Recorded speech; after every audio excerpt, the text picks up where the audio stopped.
I was on duty the night of the accident, so it fell to me to be the one to give the bad news. I've done it many times before, but it's something you never really get used to. We do get some training, but doing it in role-play sessions is nothing like the real thing.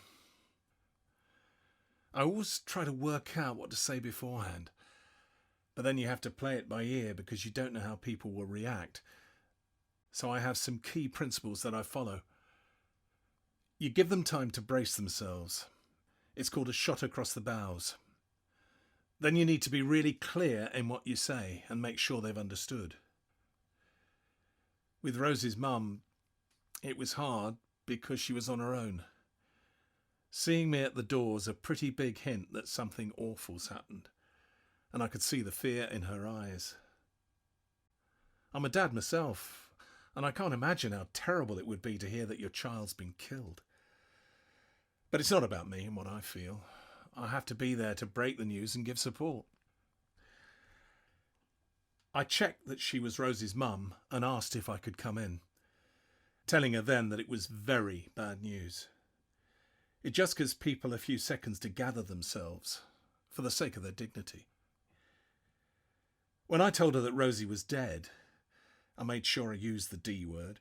People don't want to believe it, and so you have to be really clear.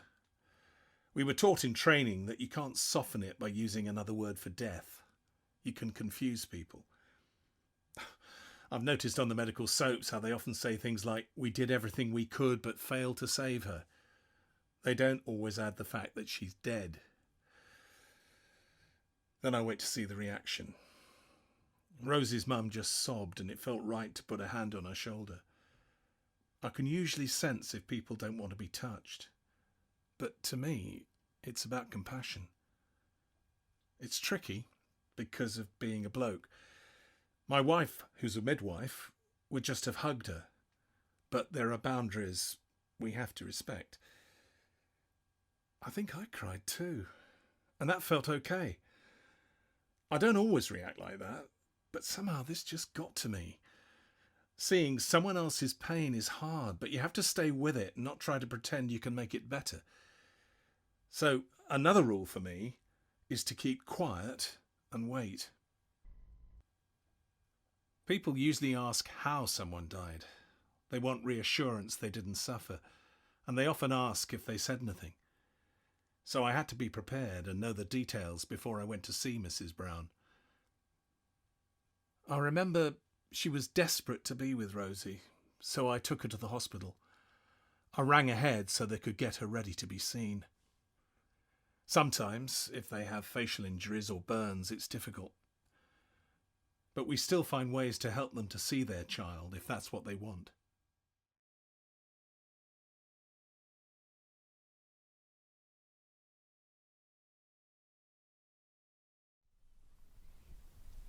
It was getting quite late, well after 10:30, and I was beginning to get worried. Rosie was never late, always back at the time she said, and I was starting to think that something might have happened. By 11:30 I was very agitated. Bob, my husband, was away, so I didn't have anyone to share this with. I'd called Rosie and texted, but no answer. Then the doorbell rang, and I felt my stomach sink. But as I went to answer the door, I thought, "It's Rosie. She's just forgotten her key." Looking back now, it was me being hopeful, really. There was a policeman at the door, and I knew immediately that something was horribly wrong. He asked me if I was the mother of Rosie Brown, and I said yes. He asked if he could come in. He looked very serious and was really nervous, and I wanted to stop him saying what he was going to say, because I knew it was bad news. He asked me to sit down and also asked if I was alone. The sense of dread welling up inside me just kept getting stronger and stronger. Inside, a voice was screaming, "She's had an accident, but she'll be all right." Then, "Oh, please, don't let it be bad, please." I remember that he cleared his throat and then said, "Mrs. Brown, prepare yourself for a shock." I have some really bad news about Rosie. I just stared at him, willing him not to say the worst. Then he did say the worst thing he could say. Rosie's been in a car accident. She's been taken to hospital, but I'm afraid she didn't make it. Mrs. Brown, Rosie died on the way to hospital. Her injuries were really severe. I could hear the clock ticking, and then my own voice saying, "No, no, no, it can't be true. There's been a mistake. Not my Rosie. No. I must see her. I must be with her." He didn't say anything, just came and sat beside me, put his hand on my shoulder, and I sobbed. When I looked at him, he was crying too. That mattered to me.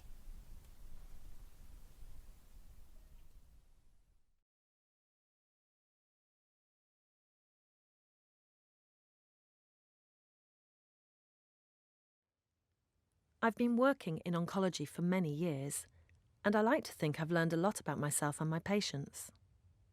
Recently, I heard about Atul Gawande's approach to giving bad news, which he'd learned from the palliative care specialists he worked with. Like him, I realised when people needed to make a decision, I was doing a lot of the talking and trying to offer solutions. I'd just assumed that most people wanted to live, almost at any cost. Cancer doesn't carry the same death sentence it used to, but people still die from it. Treatments have advanced, and we can certainly postpone death from cancer and, for some, get rid of it altogether. So we very rarely have to give people a one-off diagnosis. It's a process, as we find out what works and what doesn't. That's how it was with Kate. She'd had breast cancer and seemed to have recovered. But then it returned. This time it was more advanced and more aggressive.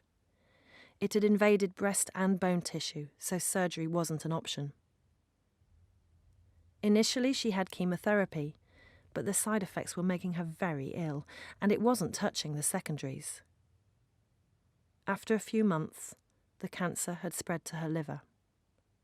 She knew this, but we hadn't talked about the options. I decided it was time to find out if she wanted to go on with treatment, or maybe consider stopping the chemo and working on symptom relief. I didn't know how long she had left, but I knew she would die in the near future. She needed to think about how she wanted to spend the limited time she had left, and I needed to explain the whole picture and be clear that I thought we were running out of options. I decided to use Atul Gawande's approach to giving bad news.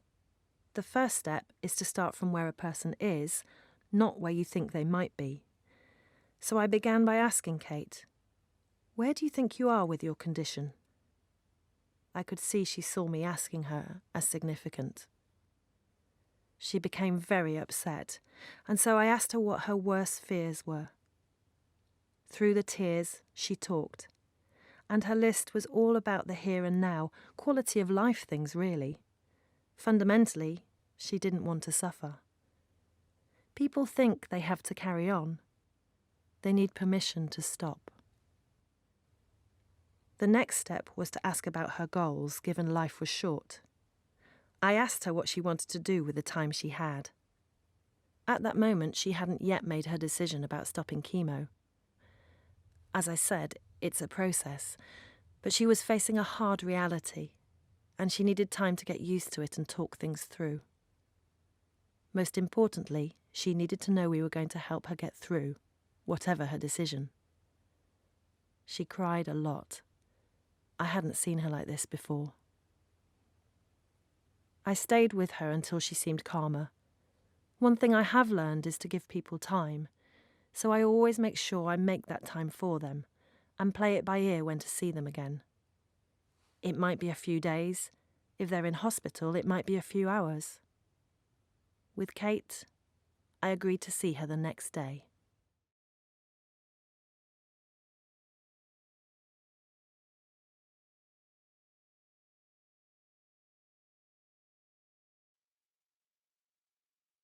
After the first time I had cancer, I promised myself I'd never go through chemo again. I'd been so ill with it and spent a lot of time in hospital. Then, 5 years on, and just before my routine mammogram, I found another lump. I was terrified. I had thought I would just accept a new diagnosis and not go through treatment, but when it came to it, I agreed to the chemo. After 5 months of treatment, things got worse. I was told that the cancer had spread to my liver, but I still continued what's called the fight, and even though I was very ill and exhausted all the time, I just didn't want to die.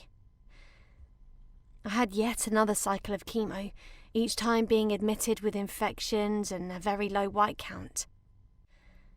Then, one day, at my clinic checkup, the consultant asked me what I understood to be happening with my condition. I was shocked.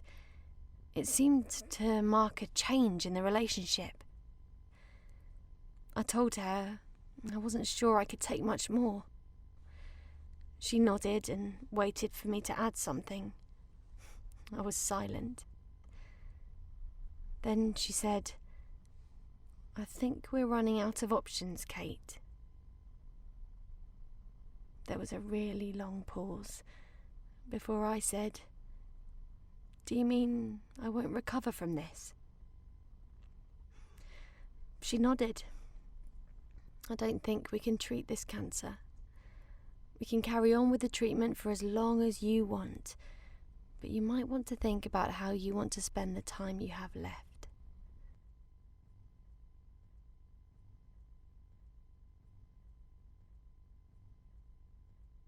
I knew the words hospice and palliative care were going to come up. Part of me was resisting. Part of me felt some relief. "Do you want me to go away and let you think about it?" she said. "Or do you want me to stay and talk you through some options?" I was crying and said, "Please stay." She took my hand and said, "I'll help you through this. We won't abandon you, whatever you want to do." I was still crying. Then she said, "What are your fears and your concerns?" I had a long list. Pain, sickness, humiliation, leaving everyone I love. Okay, let's work on those.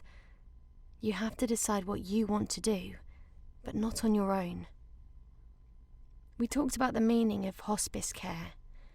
She told me I could continue with active treatment if I wanted, but emphasised that chemo just didn't seem to be working.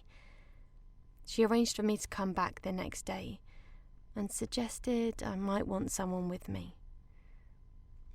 Although it was the worst night of my life, I did feel cared for. She was compassionate.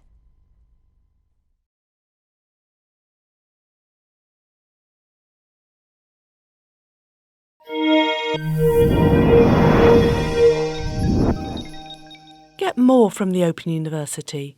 Check out the links on screen now.